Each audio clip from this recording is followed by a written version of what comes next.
मित्रों, अब तक हम योगाभ्यास क्रम में 5 चरण पूरे कर चुके हैं। आज हम 6वां चरण शुरू करने जा रहे हैं। 6वां चरण आसनों का है। तो आसनों के विषय में थोड़ा सा मैं आपके लिए बताना चाहूँगा कि आसन होता क्या है। आसन पद्मासन, भद्रासन, सिद्धासन या सुखासन में स्थिरता पूर्वक सुखपूर्वक बैठने को हम लोग आसन कहते हैं। इसमें शरीर के इंद्रियों का चलन होता है। इसमें आसन हम लोग इसलिए करते हैं कि अगर हम जिम में जाते हैं, एग्जाम्पल बताता हूँ आपके लिए, अगर जिम या व्यायामशाला में हम लोग जाते हैं तो क्या होता है, उनसे केवल मांसपेशियाँ पुष्ट होती हैं। लोगों का ये चलन कहते हैं कि भाई हम तो जिम में चले जाते हैं, लेकिन जिम में जाना कोई आसनों का अल्टरनेटिव नहीं है। जिम से केवल आपकी मांसपेशियाँ मजबूत होंगी, लेकिन आसनों से आपकी मांसपेशियाँ मजबूत होंगी। मांसपेशियों के साथ में आपके शरीर के समस्त जोड़, संधियाँ और शरीर की क्षमता बढ़ती है, शक्ति और शरीर में लचीलापन आता है। इसलिए हम आसन करते हैं। हमारे शरीर में रक्त का संचार सुचारू रूप से हो जाता है। कमज़ोर व्यक्ति या विकलांग व्यक्ति हैं या कोई ऐसा है जो शारीरिक रूप से कमज़ोर व्यक्ति है, वो भी आसन करता है, लेकिन उसे किसी योग्य गुरु के मार्गदर्शन में ही करना चाहिए। हमारे परम पूज्य योग ऋषि स्वामी रामदेव जी ने बहुत ही तपस्या, शोध एवं अनुसंधान के बाद 12 आसनों का पैकेज बनाया है। 12 आसन हम लोग करते हैं। इनमें बैठकर किए जाने वाले आसन हैं, कुछ उदर के बल लेटकर किए जाने वाले आसन हैं, कुछ पीठ के बल लेटकर किए जाने वाले आसन हैं।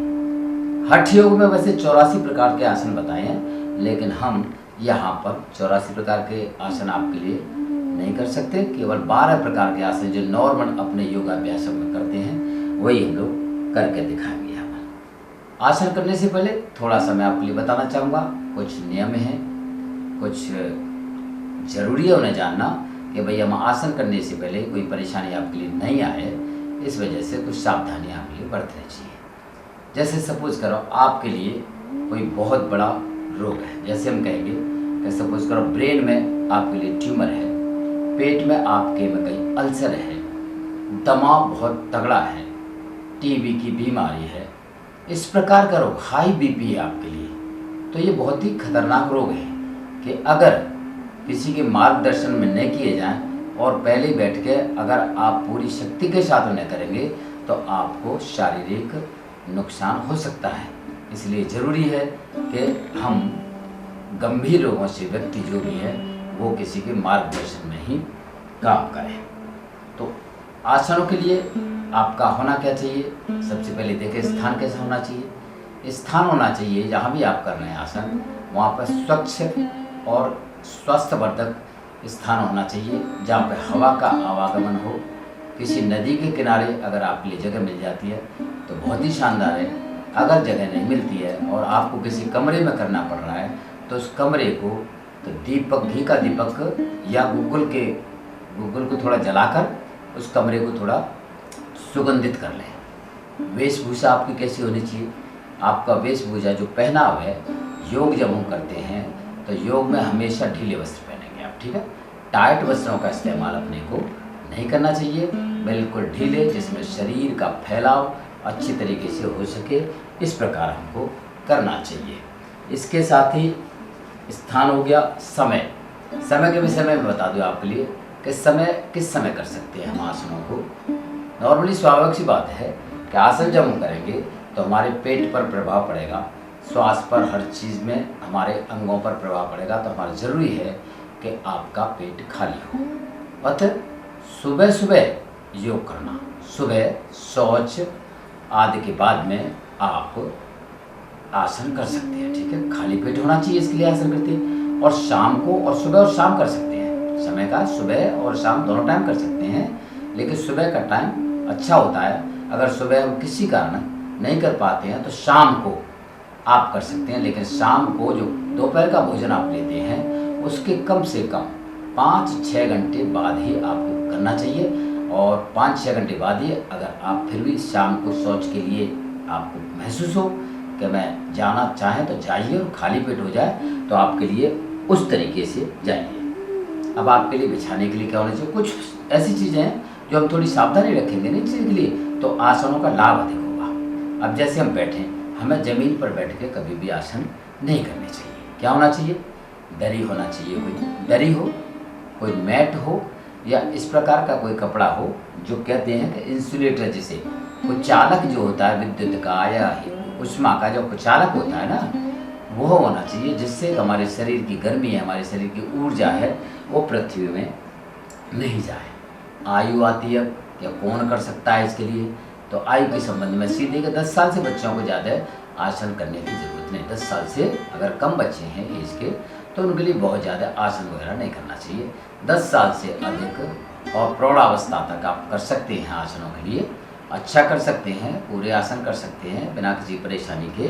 और इतना ही है कि जब स्टार्टिंग में करें तो आप किसी चीज़ को अपने शरीर की क्षमता के अनुसार ही करें। ऐसे नहीं है कि आए और आपने शुरू कर दिया आसन, जोर का कर दिया, कहीं झटका लग जाएगा, कहीं हड्डी टूट जाएगी, तो वो बहुत मुश्किल हो जाएगा। इसलिए किसी के मार्गदर्शन में करेंगे, आप अकेले तो नहीं करने लग जाएंगे। जैसे हमने भी किसी गुरु से सीखा, तो हमको यही बताया गया कि आप धीरे धीरे स्टार्ट करें, जब आपका शरीर लचीला हो जाए तो आप शुरू करते हैं, आसनों को शुरू कर सकते हैं। तो आयु में 10 साल से बच्चे नहीं करें, और 10 साल से लेकर 51 साल तक आप आसन, सारे आसन आराम से करते हैं।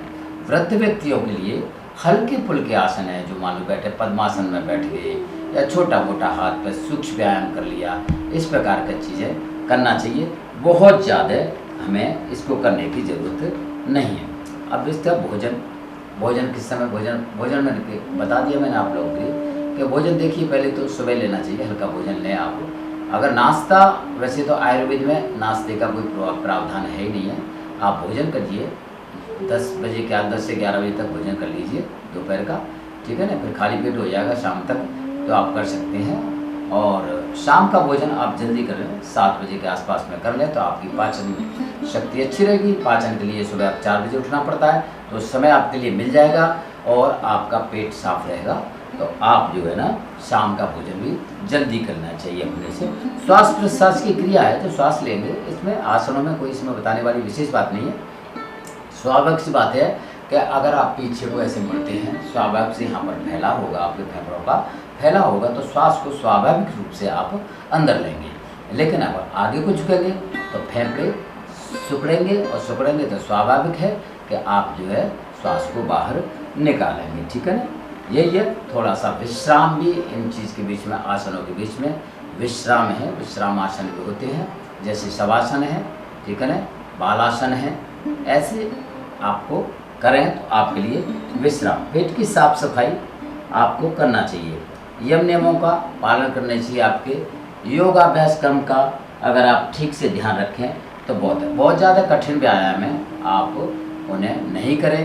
जो यंग बच्चे हैं, इस उम्र के कम से कम 20 के आसपास प्लस माइनस हैं, जिनकी हड्डियाँ लचीली हैं, वो टफ व्यायाम इसलिए आसन भी करते हैं। जैसे वृश्चिक आसन है, बहुत सारे आसन ऐसे हैं जो नॉर्मल व्यक्ति नहीं कर पाते, तो वो करते हैं, ठीक है ना। तो कठिन आसन तो अच्छे ही किसी प्रशिक्षित व्यक्ति के लिए करना चाहिए। ये छोटे से मैंने आपके लिए ये बताए कि सावधानियाँ हमें आसनों के विषय में क्या क्या रखनी पड़ती है। अब स्वामी जी ने हमें 12 आसनों का एक पैकेज दिया है, तो 12 आसनों को मैं आपके सामने करके दिखाऊंगा कि किस प्रकार से आसन करते हैं। चलिए देखते हैं। बैठ कर, सबसे पहले 3 भागों में बैठकर करने वाले आसन करेंगे हम। बैठकर करने वालों में क्या क्या हैं और इनके लाभ जहाँ तक हैं, हर आसन में कोई भी देखिए आपकी मांसपेशियाँ पुष्ट होंगी, आपके अंगों की क्रियाशीलता बढ़ेगी। जैसे है कोई आसन आप झुककर आगे करते हैं, पेट पर प्रभाव पड़ता है, तो अपने यहाँ पर जो भी अंग है, जैसे हार्ट, लीवर, किडनी, पैनक्रियाज, छोटी आंतें, बड़ी आंतें, gall bladder, spleen, testis, ovary, हमारे ये अंग होते हैं शरीर में, तो ये सारे पुष्ट होते हैं, ये सारे मजबूत होते हैं। छोटी मोटी गांठें में कहीं होती है, जैसे यूट्रस में महिलाओं को बहुत ज़्यादा समस्या होती है कि यूट्रस में हल्की हल्की गांठें हो जाती हैं, तो उनके लिए बहुत से उनके धीरे धीरे आप इन चीज़ों को, आसनों को करेंगे, और आसन इसके बाद में प्राणायाम का चैप्टर भी आएगा। तो इन चीज़ों के करेंगे तो आपको ये सोचने की ज़रूरत नहीं है कि किस आसन से क्या होता है, इतना जानने की बहुत ज़्यादा ज़रूरत नहीं है आपके लिए। आप जो पैकेज बताया गया है, आप अगर रेगुलर करते हैं बिना और संकल्प के साथ आपको करना चाहिए, ये पढ़ लेना चाहिए आपके लिए कि मैं आसन करने जा रहा हूँ या मैं योगाभ्यास कर रहा हूँ तो मैं सही हूँगा, मैं सही हूँगी, मैं सही होकर दिखाऊंगी। अगर आप इस संकल्प के साथ में आसन या कोई व्यायाम योगाभ्यास करते हैं तो मैं कह सकता हूँ कि किसी भी प्रकार का रोग आपको रह नहीं सकता है।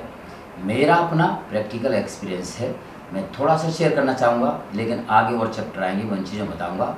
मैंने प्रैक्टिकली यहाँ पर ऐसी बीमारियों के लिए सही किया, और मैं कुछ नहीं करा था, मैं इतना ही हूँ कि 1.5 घंटे रोजाना, 1.5 घंटे रेगुलर नॉन स्टॉप मैं योग कराता हूँ। योगाभ्यास क्रम पूरा एक दिन में सारा, सूक्ष्म व्यायाम से लेके योगिक से लेके आसन प्राणायाम व्यायाम, सूक्ष्म व्यायाम, सूर्य नमस्कार, ये सारी चीज़ें कराता हूँ। तो उनसे ही आपके जो भी रोग हैं, मधुमेह है, ठीक है, और बीपी है, हाई बीपी, लो बीपी, सारा शरीर, आपको ये देखने की जरूरत नहीं पड़ती है कि हम एक पर्टिकुलर रोग के लिए हम आसन कर रहे हैं।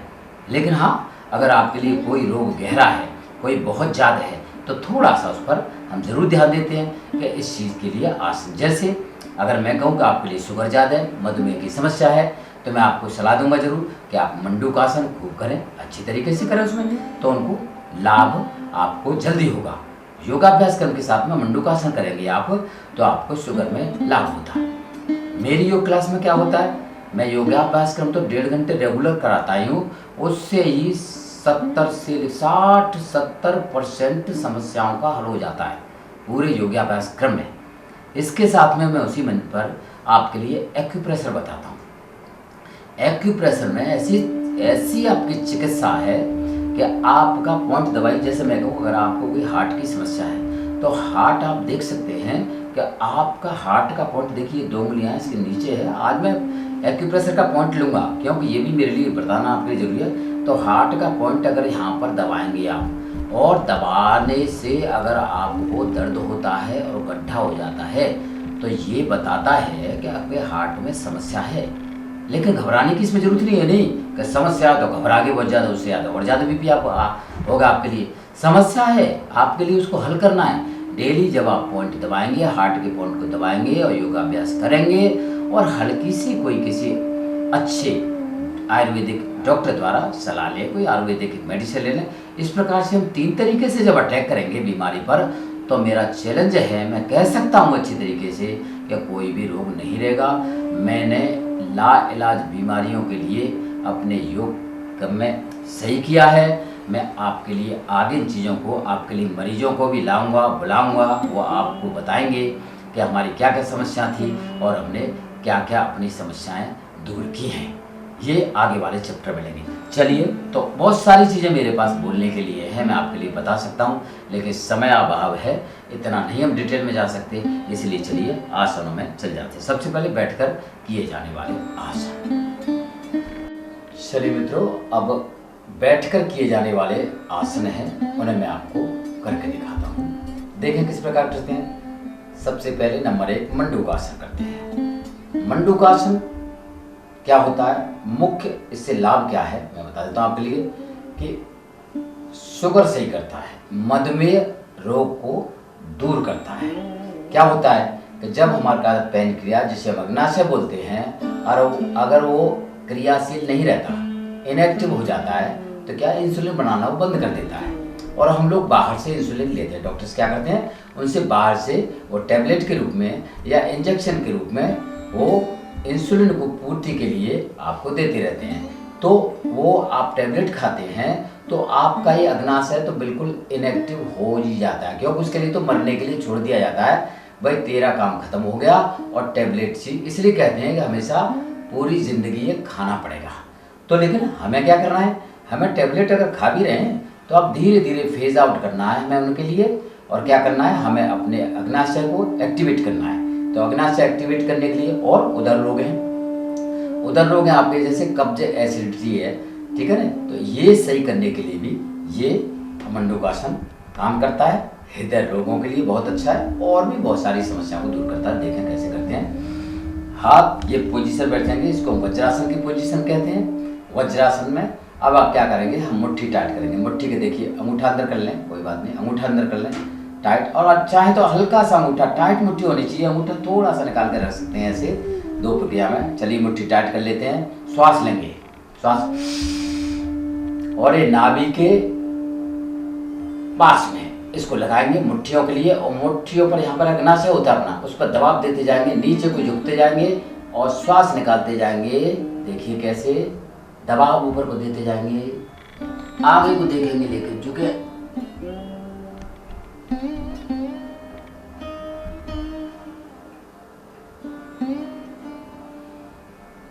धीरे धीरे 15 सेकंड से लेकर 30 सेकंड तक आप रुके नीचे, फिर दोबारा वही प्रक्रिया दोहराएंगे। लंबा गहरा श्वास,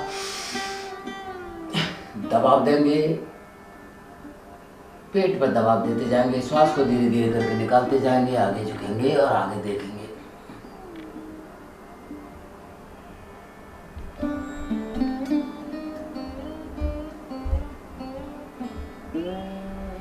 श्वास लेते हुए वापस उठ जाएंगे। ध्यान रखें आपके नितंब हैं जो एड़ियों पर लगे रहने चाहिए, ये उठने ना चाहिए। इसको बोलते हैं हम मंडूकासन नंबर 1। अब मंडूकासन नंबर 2 करेंगे। मंडूकासन नंबर 2 में बस वही प्रक्रिया है, नाभि के नीचे, नाभि के आसपास है अपना जो पेड़ू का क्षेत्र होता है, इस पर बाएं हाथ रखेंगे, इसके ऊपर दाहिना हाथ रखेंगे, लंबा गहरा श्वास लेंगे, बस वही प्रक्रिया दोहराएंगे जैसे मंडूकासन 1 में हमने की थी।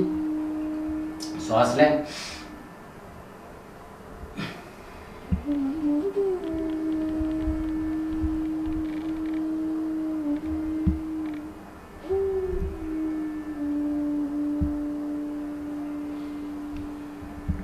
श्वास लेते हुए वापस एक अभ्यास और,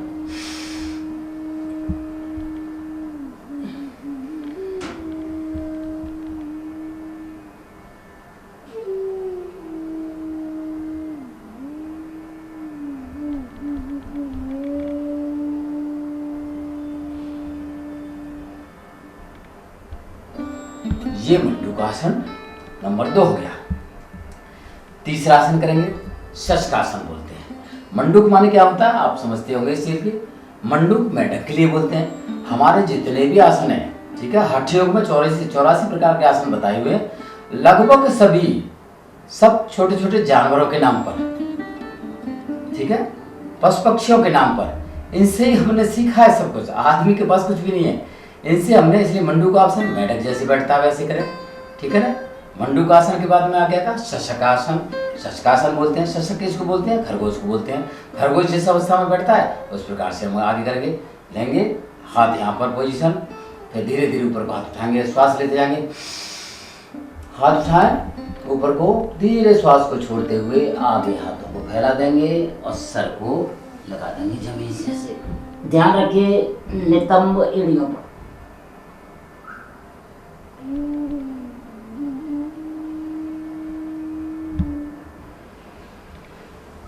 श्वास लेते हुए प्रारंभिक अवस्था में आ जाएंगे। एक बार वो करेंगे, लंबा गहरा श्वास लेके,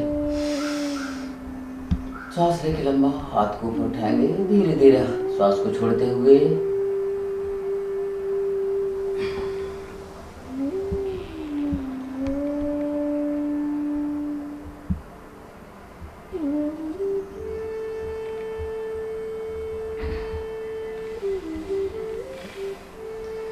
ये आपका तीसरा बैठकर किए जाने वालों में तीसरा आसन हो गया। इस आसन से, शशकासन से खासकर हाइड्रोसल जो आपके लिए रोग होता है, अर्थात अपने अंडकोश में जो वृद्धि हो जाती है, उसमें बहुत ही ज़्यादा लाभदायक है। तो अगर आपको इस प्रकार का कोई रोग है तो इस आसन को आप ज़्यादा दोहराएंगे, ठीक है। आगे चलेंगे इसी क्रम में, आगे कहलाएंगे वक्रासन। वक्रासन क्या होता है, वक्रासन में चलिए बैठ जाते हैं, कोशिश करेंगे। पहले इसको बोलते हैं अपने दंडासन की पोजीशन। दंडासन में बैठ लेंगे ऐसे, हाथ यहाँ पर रहेंगे। अब दाहिने पैर को आप धीरे धीरे करके खींच कर लाएंगे और घुटने के पास आके इस प्रकार से सीधा कर देंगे। घुटने के पास रखने के बाद में अब अपना बाएं हाथ, दाना पैर मोड़ा है, और बाएं हाथ को धीरे धीरे करके ऐसे लाएंगे और हाथ को, इसको पैर को इस हाथ से पकड़ लेंगे, पीछे सीधा हाथ आपका जमीन पर टिका हुआ रहेगा, हल्का सा सपोर्ट लेंगे इसका, इसको पैर से पकड़ कर पीछे की तरफ देखेंगे। देखिए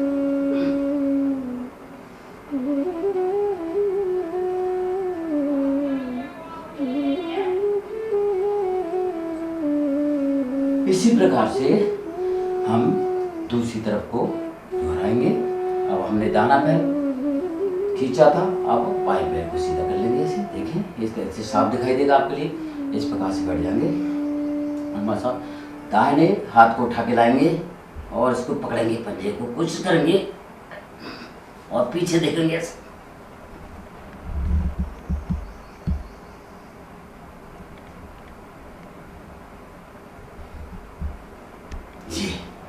धीरे धीरे आप नॉर्मल अवस्था में आ जाएंगे। तो ये हो गया आपका वक्रासन बोलते हैं। वक्रासन से भी वही लाभ है, कमर और कूलों की चर्बी है, जो है चर्बी, मधुमेह, यकृत और तिल्ली आदि के लिए मुख्य रूप से काम करता है। मधुमेह के लिए विशेष रूप से ये काम कर रहा है। चर्बी को कम करता है, कमर दर्द के लिए भी इसमें बहुत लाभ होता है। अगला आसन करेंगे गौमुखासन। गौमुखासन में भी क्या करते हैं, चलिए वज्रासन की पोजीशन में ले लेंगे, कोई बात नहीं। दंडासन से भी इसको कर सकते हैं हम, लेकिन क्या करेंगे वज्रासन में बैठेंगे। चलिए वज्रासन, इसका भी नाम वही गौमुखासन। इससे सामने की आकृति जो बनेगी, अपने घुटनों की जो आकृति बनेगी, ये गौ के मुख के समान बनेगी, इसलिए हम इसको गौमुखासन बोलेंगे। क्या करेंगे देखिए, अब चलिए इसको मैं आपको थोड़ा ऐसे मुड़ जाता हूँ। सीधे इस पैर को उठा के लाएंगे, दाहिने पैर को उठा के लाएंगे और इसको पीछे को खींच के इस प्रकार से पोजीशन बनाएंगे ये। और जो आपने हाथ उठाया, ये पैर ऊपर है, जो पैर है, फिर उसी दाहिना हाथ को पीछे ले जाएंगे ऐसे, और ठीक है, और बाएं हाथ को बैलेंस, इस पर बैलेंस बनाएंगे। दोनों पैरों पे हल्का सा घुटनों पे इस प्रकार से बैलेंस बनाएंगे, ठीक है। बैलेंस बना के आप हाथ को पीछे से पकड़ेंगे ऐसे, धीरे धीरे ले जाइए। ये प्रैक्टिस से सब कुछ होता है। ये हाथ पकड़ में आ गया, ऐसे पकड़ेंगे और बैठे रहेंगे थोड़ी देर। ये धीरे धीरे छोड़ देंगे इसके लिए। इसी यही कार्य अब हम दूसरे पैर से करेंगे। हाथ पकड़ें, इस पैर को लाएं, ये पोजीशन बनेगी आप, ठीक है। अब ये पैर आ गया, बाएं पैर आ गया, इसको और मोड़ने की कोशिश करेंगे ऐसे, और बैलेंस बनाने की कोशिश करेंगे। याद उठाया तो ये आप ऊपर आएगा, और कोशिश करेंगे इसको पकड़ने की, हाथ को बाएं को ऐसे, और ये पकड़ लेंगे हाथ, सामने देखेंगे, बिल्कुल सीधी, रीढ़ की हड्डी बिल्कुल सीधी होनी चाहिए जी। ये क्या कहलाता है आपका गौमुखासन। गौमुखासन के भी बहुत सारे लाभ हैं। मैंने बताया जैसे आपके लिए कि गौमुखासन से हाइड्रोसिल में, अंडकोश में भी लाभ होता है। यौन रोगों में विशेष लाभ होता है। स्त्री रोग में बहुत लाभ, संधिवात, गठिया के लिए उपयोगी है। लीवर, गुर्दे और छाती से पुष्ट होते हैं, मजबूत होते हैं। तो ये 5 आसन हैं, क्या ये बैठकर किए जाने वाले आसन आपके हो गए।